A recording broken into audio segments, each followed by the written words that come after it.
One day I asked my wife, what does she spend the most money on? And at that time, the most money she was spending on was coffee after we did all the numbers. And I told her, well, let's start your own coffee business.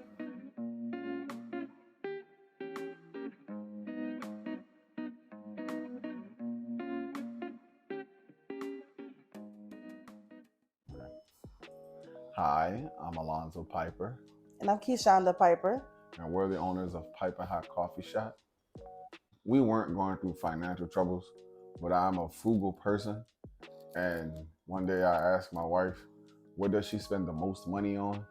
And at that time, the most money she was spending on was coffee after we did all the numbers. And I told her, well, let's start your own coffee business. And from there, it just flowered into what we have now. Really looking for, you know, pricing differential within where we live to put it a brick and mortar, so we can have a place for everybody that wants to patronize us come. And we're torn between on the North Shore and in the CBD or in the New Orleans area, the Central Business District area, because a lot of people don't think Slidell is New Orleans, but it's in the New Orleans metropolitan area. So we have good feedback from the people on the North Shore. They're to the point to where they're looking at us and like, where are you located? Where are you located? As opposed to the people in the city, they know we're online. So if they want something, they'll just go online and get it. And truthfully, we want to be in an actual brick and mortar building to where we have our customers daily from the time they get up to the time they don't want coffee anymore. She wants to have generational wealth. That is a thing that we're big on when it comes. I don't like saying when it comes to being an African American community, but the disenfranchisement is beyond light years. So it's like that's a thing we have to focus on. But I don't like saying it because we have a universal product. We just don't have a black culture product. We have a product that everybody could enjoy, and I don't really like putting myself in that box. I know most people like, but you're a black business. Yeah, but I don't want to let that be the Yeah, I would only think if thing we're that's a on. family business, We're a like family that's business. Yeah, what we promote. like the DuPonts, with oil. Right? We're trying to build $1 billion. We're trying to tap into the $1 billion industry as such.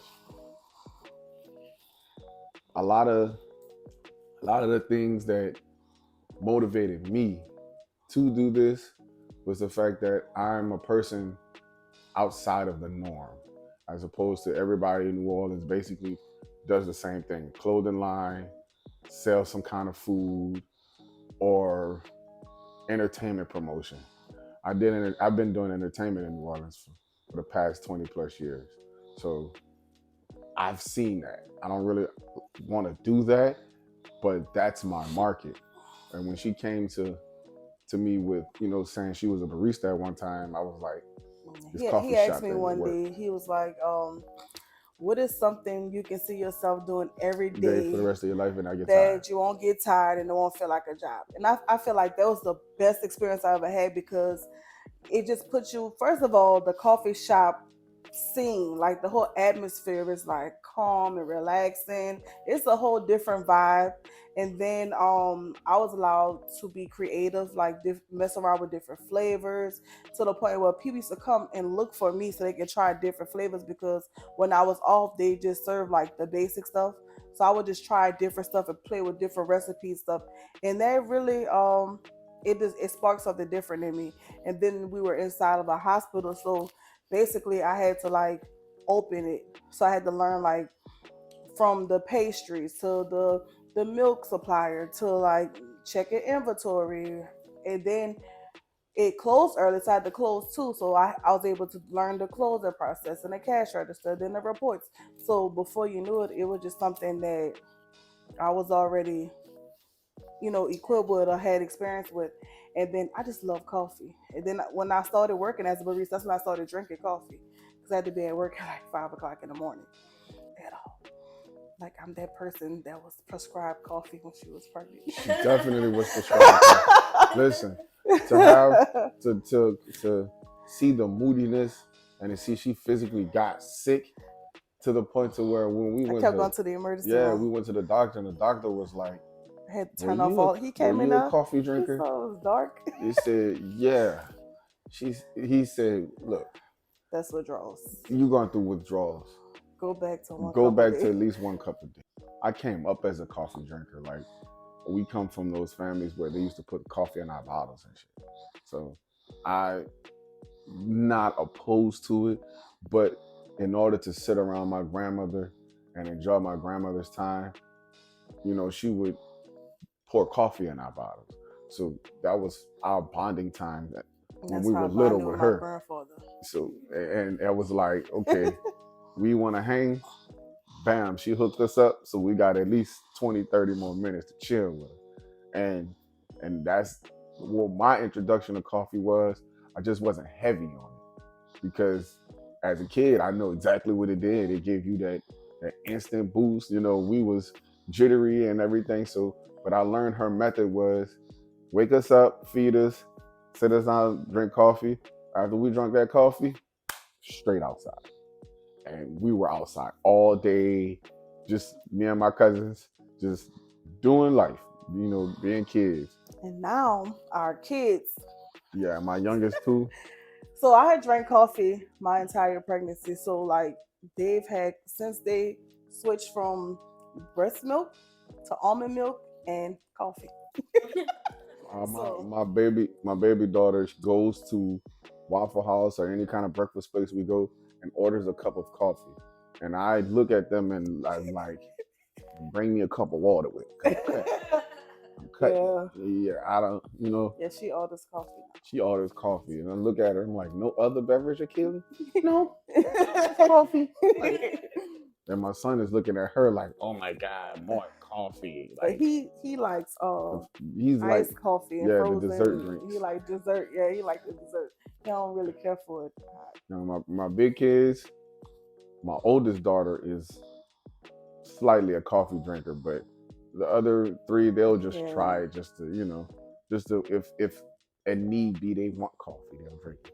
But it isn't of a Yes, necessity. it was interesting taking them out to get coffee. Mm-hmm. They have more knowledge than I thought. Yeah. They knew exactly Yeah, what they they knew want, exactly what they what to drank. do. But they Yeah. particularly like hot chocolate though. They care for hot chocolate. Yeah. And I'm a tea drinker. So that's what caused us to sell tea as well. Yeah. Because we sell loose tea. And a lot when I tell people that, it was like, well, what's loose tea? I'm like, well, you know the Lipton tea bags you see? I sell the stuff in the inside of the bag.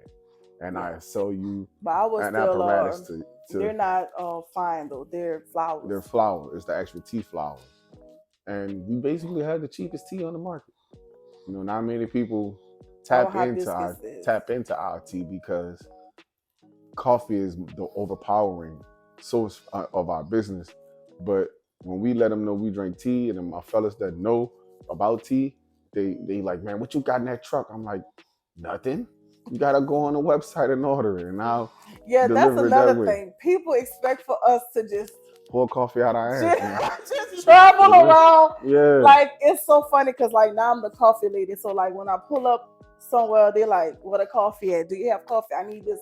I'm like, I don't travel with that. If you don't order your order and get it sent to you, this same Master P in the 90s. It's not in my trunk. It's not a mixtape. I don't have it. We don't have it. And then we had a family vacation, and I forgot to bring coffee. And the entire family was pissed. So the entire family. They had like upset. a whole session of like, how you the coffee lady? How you forget the coffee? So I had to go to Walmart and get like the great value.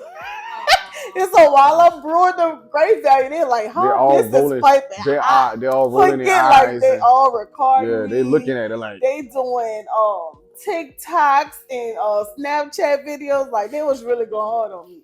So I had that note: if our next family vacation, do not forget the coffee, hot and cold. Trust me, our family is they big supporters. They are. They don't support us because just who we are. Like the coffee is good too. Yeah, it's not just because who we are. Because they are they look at us and like, all right, how y'all got this brew? We tasted them. Our A roaster, roaster. he lined it up and he was in there sipping coffee black. And I was like, I don't like this. I don't like this. I I like don't like this. any of them black. Yeah, but that's how we had to taste it. That's how we had to taste it. And then to kind of get the full flavor of it, and we got the origins, and But we didn't realize how strong our medium roast was yeah, we got until we gave it to Jay. Remember? my brother. Was Yeah, on vacation. He called us. He was like, yeah. my heart He said, won't stop racing. my heart won't stop beating fast. What do I do? And we was like, well, I was like, that's a medium roast. we asked him. We was like, well, what did you drink? From 2 black cups of your Ethiopian. We was like, no, you don't drink the Ethiopian like with 2 black cups. He was like, back to back, Jeremy? Like, yes. I said, well, nah, bro. Eat you something, put something on your stomach and go chill, because that ain't gonna go down. And then once he came down, he was like, yeah, that's a performance enhancer. Yeah. He was like, so you want to promote that so they can drink it black before they do their workout or whatever like that. So he's like, that's definitely give them an energy boost. When I promote our coffee, I do 18 to 65 because adults, young adults drink it in college, the working class drink it, the grandparents drink it, and then we came up because we was having our pop-up shops. So our coffee is primarily almond milk, our bottled iced coffee, because we never introduced our kids to dairy milk. They went straight from breast milk to almond milk. And so I'm like, okay, we don't drink dairy, so like let's change the narrative. Let's make our primary milk almond milk. So like even if we was to go into brick and mortar, our primary would be oat milk and almond milk. And then if someone asks for soy or if someone asks for dairy or soy, we'll have it available. But we're not going to promote that. Like we want everybody to enjoy, but that's not what we're promoting. So we had to add a dairy chocolate, which is our Snickers flavor. So we had to add that because when we was doing pop-ups, we noticed kids was coming. Like, we thought I thought my kids was unique. I didn't realize that many kids were coffee drinkers. Yeah, a lot of especially with McDonald's being out with their frappe. Like that is like not a real coffee drink. Like it's a mixture. And it's sweet and it's fun and it's like a dessert. So that's what the kids now are used to. They're used to that I guess microwave coffee, I would call it. You know what I'm saying? So we had to do something with the kiddos in mind. So like we have that, and a lot of adults like the Snickers too, because we do have adults that like the dairy, but that's not our primary. But when you're dealing with a customer base, we got to make sure we have something for everybody. Right.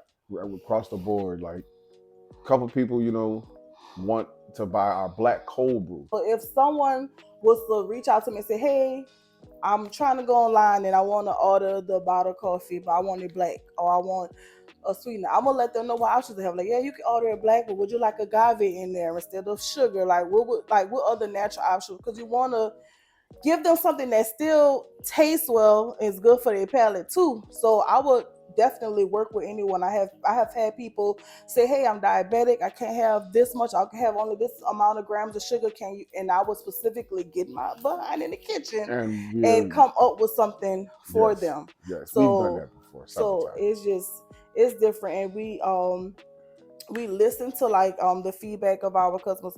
So at first we started with four types of coffee. It was black, Ethiopian Makamba, Mocha Java. Our breakfast blend, Ethiopian Makamba, Mocha Java, and the chicory. Chicory, Creole. So chicory, I don't like chicory, but I had a lot of people asking me, older folks, like, hey, we from Louisiana. This is something that is like a staple to Louisiana.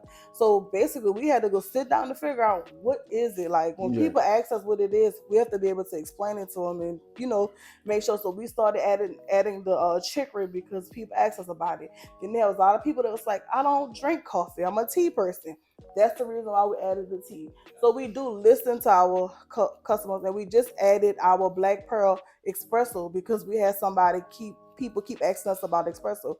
So we just dropped the espresso. We won't even have promo for Right. espresso out yet. We just listen to our Somebody asked customers us for it, and we made sure that because we I got truly it. believe in the market of coffee, you can literally touch everybody.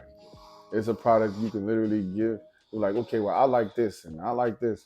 Like we do chocolate covered coffee beans because somebody asked for it. Hmm. So we got The the recipe, recipe and we melted the chocolate and boom. but you still have to make it your own. So we have Yeah, like our own recipe that we make for our coffee. So like if I told you what type of milk I use and I gave you a bag of my coffee and you went home and made it, it you would still won't not. taste like Yeah, ours because you'll be missing that element that we add to it. So it's still like we want it to be like have something to kind of to meet everyone's needs. And then we're 5 years in. We just made 5 years on July 6th. Yeah. thank you. Like my mom and her mom, once we tell them we have a pop up shop, they put their work vest on They put on and the apron and the a t-shirt and they be apron, ready. t-shirt, My and they mom would be up there network. like on the laptop, like, how you put the But price she in put the price in again, and again? And my his mom's a mom foot was soldier, she so over there she helping literally me make the coffee and and she handing she out handed out cards. she'll make her a cup and make it look so good that she'll walk Or around walk everybody around and be like, like, where you "Oh, get where that you get from? that She from?" right over there. Right, come over there. So our moms Yeah. really go to work. Yeah, they Like work. we don't have to. Now you know, by us being so deep into it, it's just like all we have to do is really set up, and once they get comfortable, we get them something to eat in their stomach. They go to work, and it flows. It really does. Even our children, it just flows. And then my kids will tell y'all if you ask them what their business, they'll tell y'all they have a coffee shop. We on a coffee shop. They definitely say that. We own a coffee shop. And then since we started the children's book, now people can see, oh, they really do have a coffee shop. Yeah. They're not just saying stuff. It's on Amazon.com. Yeah. And PiperHotCoffeeShop.com. She was like, I'll put it in my book sack. So like, yeah. she come home with She an order go, and she go back yep, and deliver the coffee. And deliver the coffee. And I get a note back from the teacher like the coffee was so good. good. Yeah, our children they're waiting for that big break as well. But I feel like it's right there. It's just we just gotta keep pushing. During the pandemic, a couple of our classmates literally kept us afloat. When they couldn't get to like when they couldn't get to wherever they actually did. That's the best we ever did. Yeah. During the pandemic, we did very good. We did very good. We did delivery and we had pickup. We have no complaints. Had doors closing out. Yeah, we had people that sat in a chair and just looked at us and was like, would not open the door. We was like, hello. Even if we'd have waved money, we just sat back and like not move. And we went to go meet them, try to let them know what we're doing, what we're starting. They looked at us. We looked different, of course. That was our first place we went to. Yeah. And I ain't gonna lie, that kind of was like a gut punch because I'm like, I'm really passionate about this. We went, got drunk and ate tacos. We ate tacos. We got drunk at the bar. We was like, yeah, we was just we felt. Yep. We weren't defeated. We were not defeated. We were just like, you know what? That was like, oh. I don't fit in those crowds. So, and I'm not going to compromise myself to fit in those crowds. Yeah, the major thing, with the city is it's a big ass popularity contest. If you're already popular and people already know you, they'll do business with you. But I think we need to get up out of that. Like a lot of New Orleans, everybody can cook. A lot of people can bake, and people just learn that whatever she can do, I probably offer that. So I feel like there is money out there for everybody. Nobody have to kind of shit on the other person. It's just that I just don't like the bad business practices that come along with it. That's what I don't like. I'm not saying nobody don't deserve it or the ideas are not good. I'm not saying that. I'm saying like if you're gonna do it, don't practice bad business etiquette. But they have to invest in their product, and that's my thing. If we gonna go in, we gonna go all the way in. We ain't gonna be the motherfucker jumping from no bridge though. We gonna be building bridges. Becoming martyrs within ourselves first, and then. And that's why I can't wait. I can't wait until Piping Hot becomes something that can give back to the community. Because we even do that currently. Yeah. We give back now, even though we're not the who's who of the coffee land, but we still give back now. Like, you know, every year she has a prom dress drive. You know, drop your old gowns off, and we go to local high schools and dish them out. That'll help. Yeah, we do sponsorships. We do all of that. So it's like And then the what week we had surgery, we were supposed to do a feed the homeless.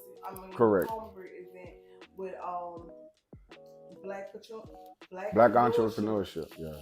But we both had surgery back to back, so we just sent our donations and stuff. But like we do different things to kind of contribute. But I just can't wait till it's a big scale, like so we can do like rent out Superdome and be like Piper High presents like a school drive or a giveaway or give back supplies to the homeless or open up a center where people have somewhere to eat and sleep. Well, they'll have to like grab a ticket and be gone by 8. Yeah. Like I really want. I want really to do something to pour back. I don't want to just. I'm not just looking for my tribe and my legacy, even though they will benefit anyway. But I want to help the people that don't have nobody in their corner and they trying to get it and they don't know where the next meal coming from or they trying to go to college and need some books. Like different things. I wanna impact people in that way. I'm big on group economics. You scratch my back, I scratch yours. You know, if we could continue to circulate our money, our talents, we would have no problem. Because after all, that's the way human trade is starting. And I don't mean like trading humans, I mean like trading within humans, the barter system. Hey, I got tomatoes, my tomatoes crop, right, my tomato crops came in good. I see you don't have as many onions, so I'll give you more tomatoes because I know y'all need to eat just like we need to eat, but if you have a good onion harvest later on, pop it off. So I have the sweet and creamy coffee, and it has almond milk in it, like they were saying earlier. And I'm so glad that y'all do almond milk because that's usually what I get, either almond milk or oat milk. So I'm about to try this coffee. I'm excited, y'all. It's late. It's 8:30 at night, but I love me some coffee. Let's try this. You shook it? No. Shake it. Shake. Let me shake it. Shake it up. Shake. And all of our iced coffee is made with our mocha java blend of coffee. Oh, it smells good. Oh, it do taste good. This is good. Like, if the camera wasn't on, I'd probably be drinking this like water. That's so sad. It does taste really, really good.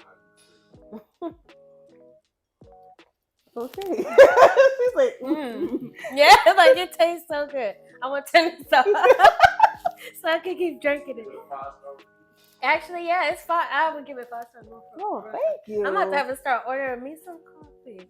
And we do ship all over the U.S.